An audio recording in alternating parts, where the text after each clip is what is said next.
Hello and welcome to another episode of the Ecommerce Coffee Break podcast. Today we want to talk about how you can make more money from your online store, specifically how you can be profitable. Now, a lot of stores make a lot of revenue, but when it comes to profitability, there are sometimes issues there. So we want to dive a little bit deeper into that. And today I have Jatin Khosla with me. He's the co-founder and CEO of Konikle.com. Konikle missions is to help anyone to participate in the internet economy profitably. So let's dive right into it and welcome him to the show. Hi, Jatin. How are you today? I'm good. How about you? I'm very well, thank you. Profitability, that's something that people have sometimes problems with having that as a main focus, as a main KPI, specifically as e-commerce makes it very easy to start a business.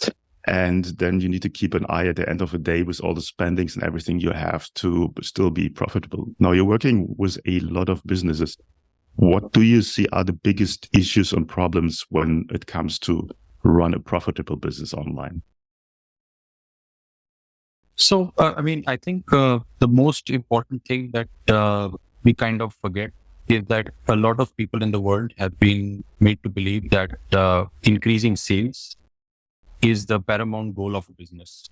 To the point that if you look at SEO data, people asking the question, how to increase sales versus how to increase profit is almost like 7 times more. So it's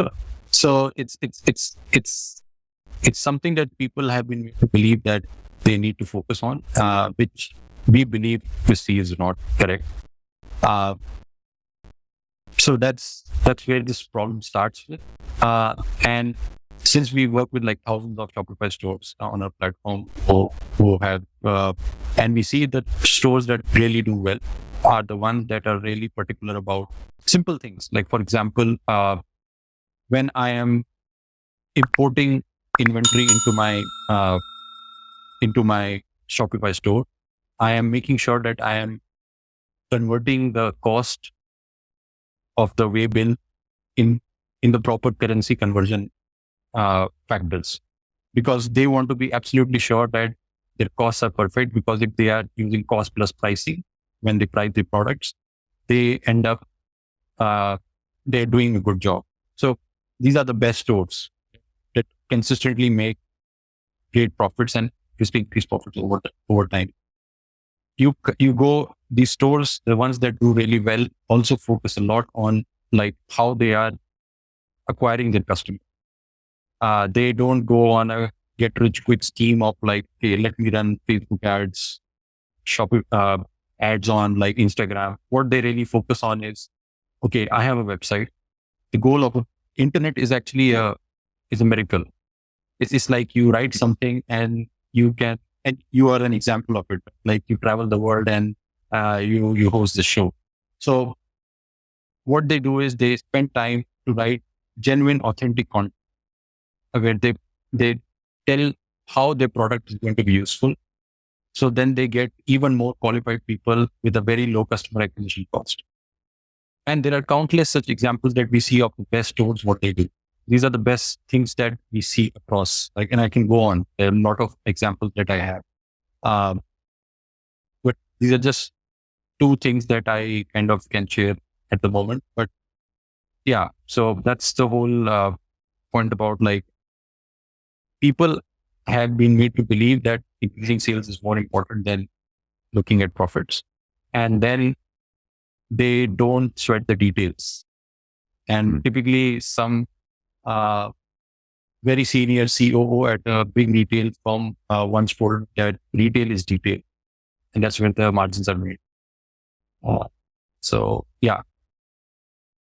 I think that's a very good point. And the saying retail is detail makes perfectly sense. I think where a lot of people sellers struggle with, is all the moving parts they have in their business. And it's about the pace, as you said, and just getting the sales numbers up. I'm a big fan of the Pareto principle, the 80-20 rule. So focusing on the 20% that make 80% of your revenue and so on and so forth. So really diving deep into that. If somebody starts working with you or you work with customers, where's your starting point? Where do you get started to find out what really makes them profitable, or where they lack the focus to make it profitable? I think You're right. There are a lot of moving parts in any business, and you're right that the Pareto principle holds true. So typically, what we've realized by seeing so many e-commerce businesses, good and bad, and in between, that there are 7 major things that any business should be focusing on. Those 7 things are basically which give you the 80% of the impact. And these 7 things are essentially, let's start from the least impactful to the most impactful. So the least impactful, like we start with, is like, so number 1 is preventing dead stock. I cannot tell you how many people I have had these email conversations with that I bought stock and I have not been able to sell, and I have to do this fire sale to like kind of lose money. And yes, drop shipping was in vogue for some time, but at the end of the day, I feel that businesses that are really doing something, like real businesses, have real inventory, right? So preventing dead stock is like a huge challenge. And there are a lot of, and then people come in and like say, oh, you need to have a fancy inventory management system. You need to do inventory forecasting. But I feel more than anything else, I think one needs to have a very good count on like how much inventory do I have and at what rate it is selling. That's about it. These are the 2 things that really matter. Again, on your 20% principle, right? These are the 2 things to focus on. Ability to reduce costs. We are very big fans of automation. Like automate what you can, reduce costs in terms of like unnecessary overheads that you may have. That SaaS subscription that you are using, which you don't need, and you've not used in like 6 months, are examples of it. Ability to increase average order value. Now, ability to increase average order value is essentially like being able to create bundles on your website and being able to push that. Reducing customer acquisition cost. This is like, I think this is one of the most underrated things. Every website should be publishing content. Every business is a media business, and your content should be authentic, right? From, I see so many times like somebody starts a website and then they hire an agency to do SEO for them or to write content for them. I think it has to come from the founder. It has to come from the person who's doing this.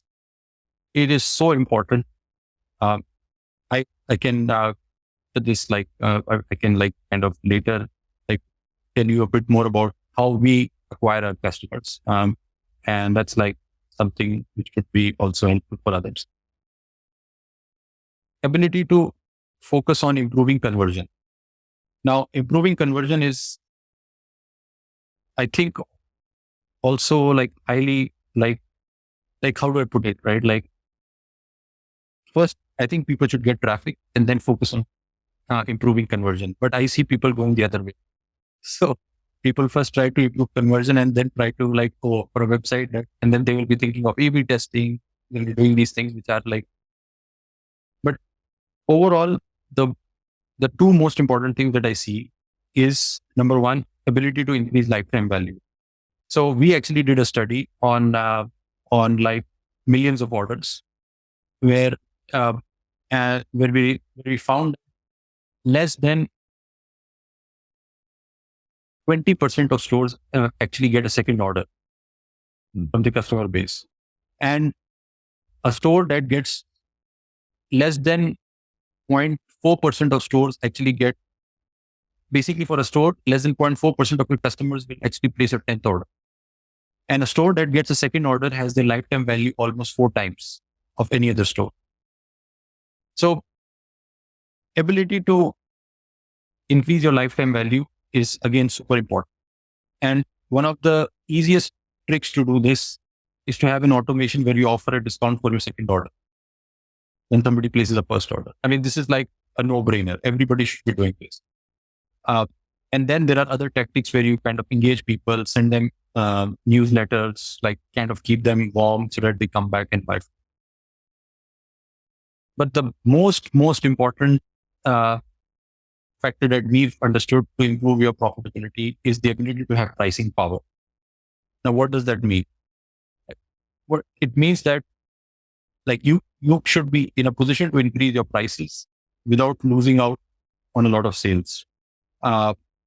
We in fact see that 1% increase, like in your pricing, as for our stores, has anywhere between 5 to 7% improvement in profitability.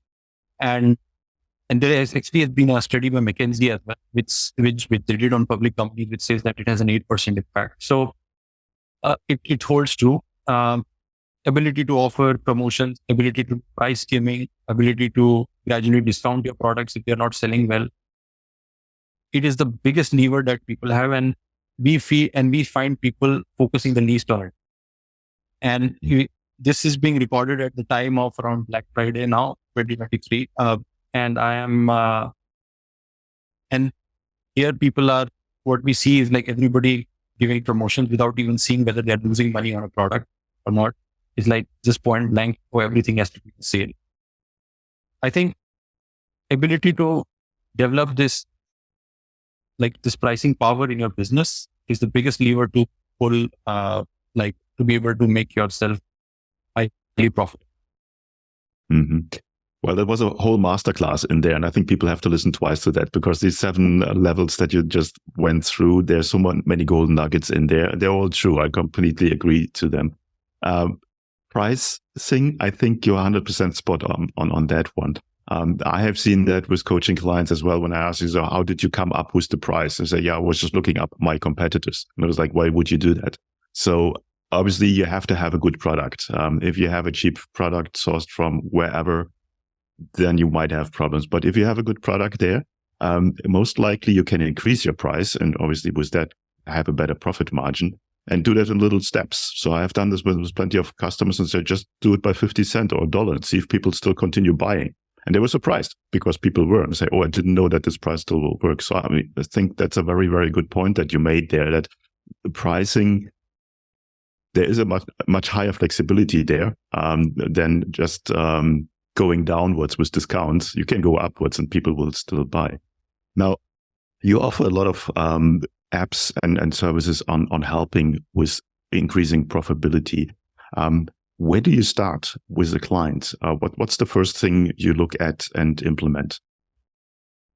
So let's talk about like Shopify stores, because we also have integrations for other platforms. But purely from like, let's say, take an example of a Shopify store, and we start from like pricing, and then we go down. And all the 7 things that I told you are actually, we've got like automation built into our Shopify app that can help with all those 7 things, any Shopify store. So say, let's start with the example of increasing lifetime value. So we have an automation which will automatically like kind of create segments of customers who've not bought, remind them, place a second order. All of that is done by a click of a button. Then when we go back, like, so start with like step 1, making sure that you do not sell at a loss if your cost information is in place. So we make it easy for people to input their cost information, to have proper currency conversions from their purchase orders to their selling price. We have automation, like, so for example, this is actually a real story. When we started our app, one of our early customers actually reached out to us. So when we started, we initially had an app for people to be able to change prices in bulk, and then actually run a promotion on Shopify, and we would revert the prices. And we have like very comprehensive filters and everything. But then this customer actually reached out to us saying that, oh, I changed prices from your app, but I sold things at a loss, and your price fluctuated from your app. When we went back, we actually discovered this problem, which not a lot of people know of. Actually, when you sync dropshipping products from other platforms, your prices keep changing all the time. And a lot of these stores actually are selling at loss so many times, and they only realize towards the end when when they have like sold an item and it's already gone. And that's when we build this another automation where we made sure that your prices can be locked. So the only place you can change the prices is via our app. And if your prices are changed by some external source, we actually revert your prices back. And we ended up saving like thousands of dollars for a lot of merchants just by this. But I'm still so amazed that so many people just don't know about it. And it's a big problem. And we always see this. We actually also did another study on this, and we realized that I mean, like huge percentage, double-digit percentage of stores actually suffered with this problem all the time. So, and then we go down, like if you want to, like as you rightly said, right? Like if a product is selling well, then you should be increasing your price rather than reducing your price. So we have got an automation for this as well. We have a dynamic pricing automation. To your point, like somebody who wants to understand like your customer, your competitors, so we have a competitor price monitoring feature. So essentially what we've tried to do is like, we've tried to build in these automations that kind of plug in and kind of help any Shopify store be on top of their game with respect to improving their profit margin. And what gives us the most pleasure is that out of 7 out of 10 stores that come on board eventually actually end up improving their margins when they use all these tools. And that's what like kind of pushes us. That's what like kind of helps us kind of keep building actually. Mm-hmm. You're quite right. The prices are changing all the time, depending on what kind of payment system or payment method they use. They have a different percentage there, what you get to the payment process and so on. So when it comes to pricing, there's so many moving parts in there. And as I said, a lot of merchants completely lose track of that. So your apps help with that. How does the usual onboarding process look like? I think for us, it's quite simple. Like people just go to the app store or come to our website and install the app on their stores, and then they get started with our price. So the first most common use case that we have from most of the people is like the ability to be able to run promotions because we've got like comprehensive filters. We actually also have an email software built in where people can actually reduce their price, schedule a price change, and then send out email and SMS to their customer segments to be able to like inform them of their promotions. And while all of this is happening, we take care of everything in the back end. Like, if a product is that already at a discount, we will not discount further. All these small things that all add up to your margins eventually. And we make sure that at the right time, your products revert back to their original price. So you're not selling to discount forever. So that's the starting point. Then we gradually, while you're using the app, you will be like nudged to use our different other automations that can incrementally improve your margins. Also now what we're also seeing is that, so if you go to panel.com, we publish a lot of content where we tell people about best practices, how they can like kind of do things. So we see a lot of people coming with specific use cases, and then as they install the app, coming from there, so our app automatically kind of shows them that automation first if they're looking for. So it's a very intuitive, like self onboarding flow. I mean, it's not very complicated. Okay. Who's your perfect customer? Are there any specific industries or verticals or niche that you work more with than with others? So we are in more than 35 different industries and in over 90 countries now. So it's quite spread out. So because these are like fundamental principles of commerce that we are targeting. So it's not like dependent on what you're selling. It's essentially how you're selling, and we focus on the how rather than what. So yeah, it's like usually anybody could potentially use it, but we've got a lot of merchants in the fashion space. We've got a lot of merchants in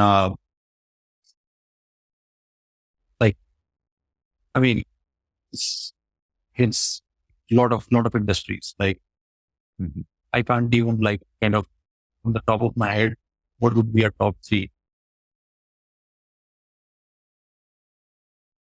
Fashion, fitness, like supplements, and I don't know, maybe like, because fashion is also big, like ladies fashion, shoes, like wearables. I mean, it's basically anybody who cares about pricing, cares about profit margins, cares about improving lifetime value of the customers, can use us. Okay, that should be pretty much every business, because these are the key principles of every business, as you mentioned. How does the pricing work? What's the pricing structure? So for Shopify merchants, we offer it's priced at like $19 a month. For using our app, you get all our features, and yeah, that's about it. Okay. There are certain and then there are, so like if you cross a certain tier in terms of using your emails and SMS, like then we kind of reach out to you to kind of figure out like a good plan for you. But pretty much anybody and everybody of store of like any significant size can use us at like $19 a month. Okay, that's very straightforward. Before we come to the end of our coffee break today, what's one final thought that you want to leave our listeners with? I think I would strongly urge everyone who's trying to do e-commerce to think and ask the question, how do I increase my profit margins after them? How do I increase my sales? Again, as I would like to reiterate, the internet is a miracle. You can set up a store, send stuff, write content, make money. And to make real money, you need to really focus on the fundamentals of selling, fundamentals of commerce. And yes, how do I always keep asking ourselves, how do I increase my profit margin? It's not bad to increase profit margins. I like to put it that way. Yeah, you can make very fast money on the interwebs, but you can also lose it very fast. I think that's if you do it wrong. Where can people find out more about you guys? Yeah, so folks can come to our website, konigle.com, KONIGLE.com, and sign up and go to the Shopify app, like install it. You can find a lot of content on our website on how to excel at commerce, like different tactics, what we are seeing in case studies. We publish a lot of content. So yeah, if you visit our website and spend like 2 minutes, it won't be a waste, essentially, even if you don't end up installing our app. Cool. I will put the links in the show notes as always, then you just one click away. And I would recommend our listeners to go to the website. There's really a lot of content. I have been there, and you will be more than 2 minutes be in that website. I can guarantee you that.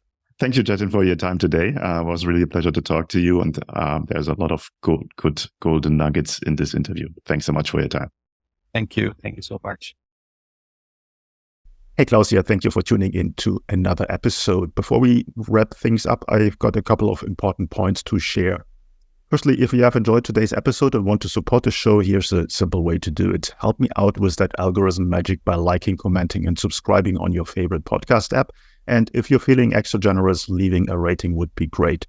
Your support helps me bringing more impactful guests on the show, and it makes it easier for others to discover the podcast. Secondly, I want to talk about to all your business owners out there. Here's a question. Are you tired of juggling everything in your business while struggling with your marketing tasks? Fed up with hit and miss experiences of hiring freelancers or agencies that don't quite get your vision? But perhaps you're not ready to commit to a full-time in-house marketer just yet. Well, I've got a solution for you. Introducing our fractional marketing team. My team and I provide top-notch experienced marketing professionals to become an extension of your business. Not only will they save you up to 50% on cost compared to traditional hires, but they also take care of all this time-consuming, repetitive and complex marketing tasks that have been holding you back. And this way, you can concentrate on what truly matters, the core of your business. To learn more about how we can help you to scale up your online sales with a fractional team member, head over to our website, smart-ecommerce-marketing.com, or reach out to me directly and I'll get you the details. You will find the links in the show notes. Thanks for being a part of our podcast community, and remember, your support means the world to me. Until next time, see you then.